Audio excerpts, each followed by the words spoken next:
नमस्कार। लोकसभा चुनाव के बीच उड़ीसा विधानसभा चुनाव के आंकड़े बेहद ही चौंकाने वाले सामने आ रहे हैं, क्योंकि अब तक 3 चरणों की वोटिंग हुई है और उसके बाद उड़ीसा में काफी कुछ अंतर और काफी कुछ बदलाव देखने को मिल रहा है। अगली सरकार किसकी बन सकती है, बहुमत का आंकड़ा 74 सीटें हैं, वो किसके पक्ष में जाता नजर आ रहा है, क्योंकि उड़ीसा विधानसभा चुनाव इस बार काफी महत्वपूर्ण है और जिसका की रैलियां यहाँ पर चुनावी प्रचार किए जा रहे हैं और नवीन पटनायक यहाँ से 5 बार के मुख्यमंत्री हैं। अगर वहां पर एक बार फिर से जीतते हैं तो वो पहले मुख्यमंत्री होंगे जो सबसे ज्यादा यहाँ पर मुख्यमंत्री पद पर रहने का रिकॉर्ड अपने नाम करेंगे। तो ऐसे में उड़ीसा का जो गणित है वो किसके पक्ष में जा रहा है, तो 2024 के लिए किस पार्टी ने कितने उम्मीदवार चुनावी मैदान में उतारे हैं। मात्र एक ही चरण की वोटिंग बाकी है, लेकिन जो आंकड़े हैं वो किसके पक्ष में जा रहे हैं। यहाँ पर बात की जाए तो भारतीय जनता पार्टी ने सभी 147 सीटों पर अपने उम्मीदवारों का ऐलान किया है। भाई यहाँ पर बीजेपी जनता दल ने भी 147 सीटों पर चुनाव लड़ रही है। कांग्रेस पार्टी भी यहाँ पर 145 सीटों पर, यहाँ पर कम्युनिस्ट पार्टी 7 सीटों पर,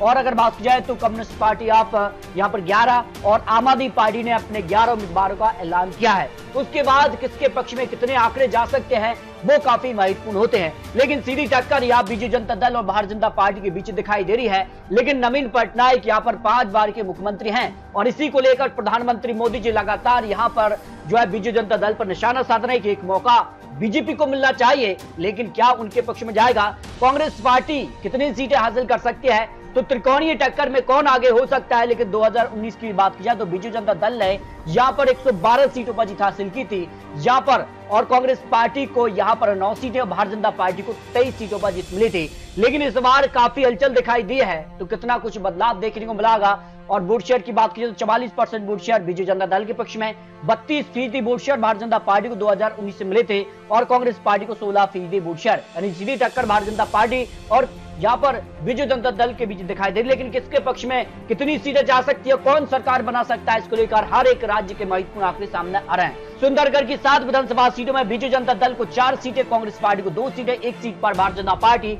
और 1 सीट अन्य के पक्ष में जाने का अनुमान यहाँ पर दिखाई दे रहा है। सुंदरगढ़ की अगर बात किया 2019 में यहाँ पर 2 सीटों पर बीजेपी जनता दल और यहाँ पर 3 सीटें भारतीय जनता पार्टी और 1 सीट यहाँ पर कांग्रेस के पक्ष में रही थी, लेकिन इस बार काफी कुछ बदलाव देखने को मिल रहा है। अगर बात की जाए सुवर्णनगर की 2 सीटों में से, तो यहाँ पर दोनों सीटों पर बीजेपी जनता दल ने जीत हासिल की थी 2019 में, लेकिन इस बार 1 सीट कांग्रेस के जा सकती है, जो लेटेस्ट आंकड़े निकलकर सामने आ रहे हैं। भाई अगर बात की जाए तो सबलपुर की 4 सीटों में भी अगर बात की जाए तो काफी हलचल दिखी है और यहाँ पर सीधे तौर पर 3 सीटों पर बीजेपी जनता दल, कांग्रेस पार्टी को 0 सीट, 1 सीट पर भारतीय जनता पार्टी यहाँ पर कमल खिला सकती है, जो आंकड़े यहाँ पर निकलकर सामने आ रहे हैं। इसके अलावा रायगढ़ की 3 सीटों की बात की जाए तो यहाँ पर 3 सीटों में से 2019 में 2 सीटों पर बीजेपी जनता दल और 1 सीट यहाँ पर अन्य के पक्ष में रही थी, लेकिन इस बार 1 सीट भारतीय जनता पार्टी को यहाँ पर मिल सकती है, यानी 1 सीट का फायदा यहाँ पर भारतीय जनता पार्टी के पक्ष में दिखाई दे रहा है। पुरी की अगर बात की जाए तो 6 सीटें आती हैं और 6 सीटों के लिए 2019 में 4 सीटों पर बीजेपी जनता दल, 2 सीटों पर भारतीय जनता पार्टी को जीत मिली थी, लेकिन भारतीय जनता पार्टी को यहाँ पर 1 सीट, 1 सीट कांग्रेस के लिए और यहाँ पर 3 सीटों पर बीजेपी जनता दल के पक्ष में 1 सीटें जा सकती है। अगर बात की जाए नुआपड़ा की 2 सीटों में से, तो दोनों सीटों पर बीजेपी जनता दल का पलड़ा भारी नजर आ रहा है। नयागढ़ की 4 सीटों में बात की जाए तो यहाँ पर चारों सीटों पर बीजेपी जनता दल ने 2019 में जीत हासिल की थी, लेकिन इस बार बीजेपी जनता दल को 2 सीटें मिल सकती हैं, 1 सीट कांग्रेस तो 1 सीट पर भारतीय जनता पार्टी यहाँ पर जीत हासिल कर सकती है, जो नए आंकड़े निकलकर सामने आ रहे हैं। अगर बात की जाए नवरंगपुर की 4 सीटों में, तो यहाँ पर चारों सीटों के लिए 3 सीटों पर बीजेपी जनता दल और 1 सीट भारतीय जनता पार्टी के पक्ष में जा सकते हैं। और 2019 की बात की जाए तो यहाँ पर 3 सीटों पर बीजेडी और 1 सीट भारतीय जनता पार्टी, यानी जहां पर बदलाव देखने को नहीं मिल रहा है। अगर बात की जाए मयूरभंज की 9 सीटों में, तो यहाँ पर 9 सीटों में से बीजेडी को यहाँ पर सबसे ज्यादा 5 सीटें मिल सकती हैं, कांग्रेस पार्टी को 2 सीटें, 2 सीटों पर भारतीय जनता पार्टी के पक्ष में सीटें जा सकते हैं। 2019 की अगर बात की जाए तो यहाँ पर सीधे तौर पर भारतीय जनता पार्टी को एक बड़ी जीत यहाँ पर मिली थी, जबकि अगर बात की जाए मलकानगिरी की 2 सीटों में से दोनों सीटों पर बीजेपी जनता दल का पलड़ा भारी है, कांग्रेस बीजेपी अन्य के पक्ष में 0-0 सीट की संभावना यहाँ पर दिखाई दे रही है। और अगर बात की जाए 2019 के लिए, तो 1 सीट पर भारतीय जनता पार्टी और 1 सीट पर बीजेपी जनता दल को मिली थी जीत, लेकिन इस बार बीजेडी को 1 सीट का फायदा मिलता नजर आ रहा है। कोरापुट की 5 सीटों में से यहाँ पर 3 सीटों पर बीजेडी और 1 सीट कांग्रेस, 1 सीट अन्य के पक्ष में जा सकती है। अगर बात की जाए 2019 के लिए, तो यहाँ पर 4 सीटों पर बीजेडी ने जीत हासिल की थी और यहाँ पर 1 सीट जो है कांग्रेस के पक्ष में रही थी, लेकिन 1 सीट का फायदा भारतीय जनता पार्टी को कोरापुट में यहाँ पर देखने को मिल रहा है। वही अगर बात की जाए गोड्डा की 8 सीटों में, तो बीजेडी को सबसे ज्यादा 5 सीटें मिल सकती है। कांग्रेस पार्टी को एक सीट बीजेपी और एक सीट अन्य के पक्ष में जाने की संभावना लगाई जा रही है। 8 सीटों के लिए बात की जाए तो 2019 के लिए 7 सीटों पर बीजेडी और भारतीय जनता पार्टी की 0 सीट, 1 सीट कांग्रेस के पक्ष में रही थी, लेकिन इस बार 1 सीट का फायदा भारतीय जनता पार्टी को यहां पर मिलता नजर आ रहा है। केंदुझार की 6 सीटों की अगर बात की जाए तो यहां पर 4 सीटों पर बीजेडी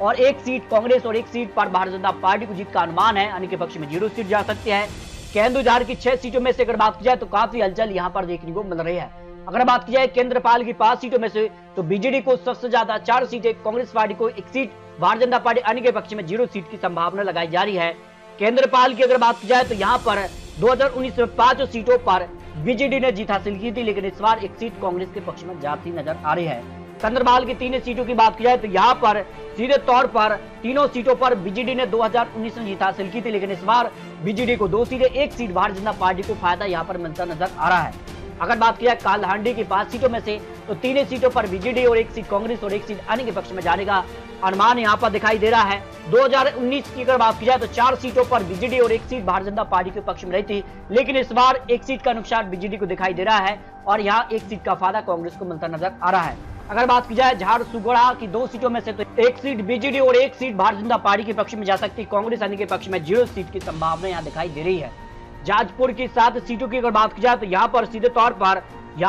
7 सीटों पर बीजेडी ने 2019 में जीत हासिल की थी, लेकिन इस बार 3 सीटों का नुकसान दिखाई दे रहा है। 2 सीटें कांग्रेस के लिए और 1 सीट का फायदा भारतीय जनता पार्टी को यहाँ पर जाजपुर में देखने को मिल सकता है। जगत सिंहपुर की 4 सीटों की बात की जाए तो बीजेडी को यहाँ पर 2 सीटें मिल सकती हैं, 2 सीटों पर भारतीय जनता पार्टी यहाँ पर कमल खिला सकती है। 2019 में 4 सीटों पर यहाँ पर बीजेडी ने जीत हासिल की थी, लेकिन इस बार 2 सीटों का फायदा भारतीय जनता पार्टी को यहाँ पर उड़ीसा में यहाँ पर देखने को मिल सकता है। गंजम की 13 विधानसभा सीट की बात की जाए तो यहाँ पर बीजेडी को यहाँ पर 8 सीटें मिल सकती हैं और कांग्रेस पार्टी को 3 सीटें, 2 सीटों पर भारतीय जनता पार्टी को जीत मिल सकती है। आपको बता दें कि 2019 में गंजम की सभी 13 सीटों पर यहाँ पर बीजेडी ने जीत हासिल की थी, लेकिन इस बार 5 सीटों का नुकसान दिखाई दे रहा है। 3 सीटें कांग्रेस के लिए और 2 सीटों का फायदा भारतीय जनता पार्टी को गंजम में देखने को मिल सकता है। गजपति की 2 सीटों की बात की जाए तो यहाँ पर दोनों सीटों पर बीजेडी का पलड़ा भारी है, लेकिन 1 सीट पर भारतीय जनता पार्टी यहाँ पर कमल खिला सकती है, जिस कार के आंकड़े यहाँ पर दिखाई दे रहे हैं। जबकि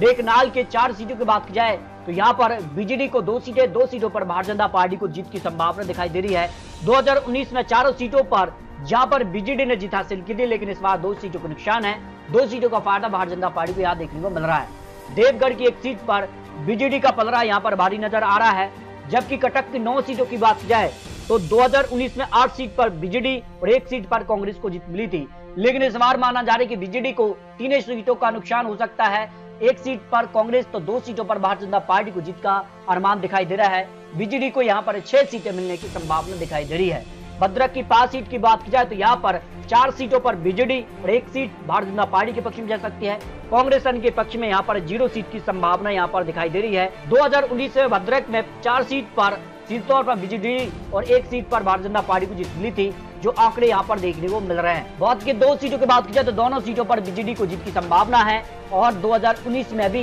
यहाँ पर बात की जाए तो बीजेडी ने ही जीत हासिल की थी, कांग्रेस अन्य बीजेपी को यहाँ पर 0 सीट की संभावना दिखाई दे रही है। बरगढ़ की 5 सीटों में से सीधे तौर पर बीजेडी को 3 सीटें, कांग्रेस पार्टी को 0 सीट, बीजेपी को यहाँ पर 2 सीटें मिल सकती है, अन्य के पक्ष में 0 सीट जा रही है, यानी बीजेडी और यहाँ पर भारतीय जनता पार्टी के बीच कड़ी टक्कर देखने को मिल रही है। बालासोर की 8 सीटों की बात की जाए तो बीजेडी को 5 सीटें, कांग्रेस पार्टी को 2 सीटें, 1 सीट भारतीय जनता पार्टी अन्य के पक्ष में 0 सीट की संभावना है, यानी सीधे तौर पर बात की जाए तो यहाँ पर त्रिकोणीय टक्कर दिखाई दे रही है, लेकिन पलड़ा यहाँ पर बीजेडी का भारी नजर आ रहा है। यहाँ पर बात की जाए बलंगर की 5 सीटों में से तो 4 सीट पर बीजेडी और 1 सीट भारतीय जनता पार्टी के पक्ष में जा सकती है, जो अनुमान यहाँ पर सामने आ रहा है। बात की जाए अंगुल की 5 सीटों में से 3 सीटों पर बीजेडी, 1 सीट कांग्रेस, 1 सीट पर भारतीय जनता पार्टी की जीत का अनुमान है, यानी यहाँ पर त्रिकोणीय टक्कर दिखाई दे रही है, लेकिन पलड़ा बीजू जनता दल का यहाँ पर भारी नजर आ रहा है। इस तरह से 147 सीटों का जो अनुमान यहाँ पर उड़ीसा को लेकर लगाया जा रहा है, उसको लेकर काफी हलचल यहाँ पर दिखाई दे रही है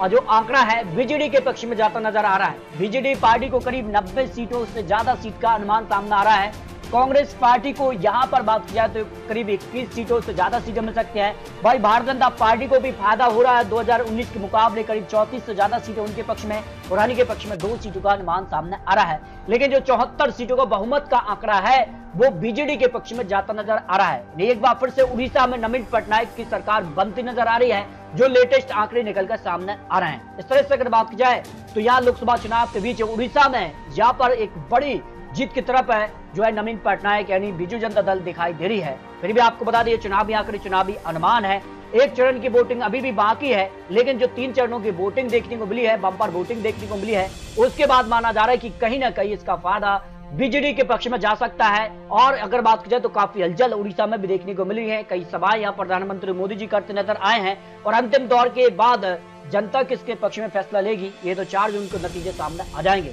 लेकिन उड़ीसा को लेकर आपको क्या लगता है? उड़ीसा में क्या नवीन पटनायक बीजेडी की सरकार एक बार फिर से बनेगी और जो रिकॉर्ड है वो यहाँ पर अपने नाम करेंगे 6 बार मुख्यमंत्री बनने का? जबकि अगर बात किया कांग्रेस पार्टी क्या यहाँ पर वापसी कर पाएगी, क्या भारतीय जनता पार्टी कड़ी टक्कर बीजेडी को दे पाएगी, ये काफी महत्वपूर्ण होता है। तो आपको क्या लगता है? आप यहाँ रख सकते हैं। मिलते हैं और लेटेस्ट और महत्वपूर्ण विश्लेषण के साथ, तब तक ले जाए जय भारत।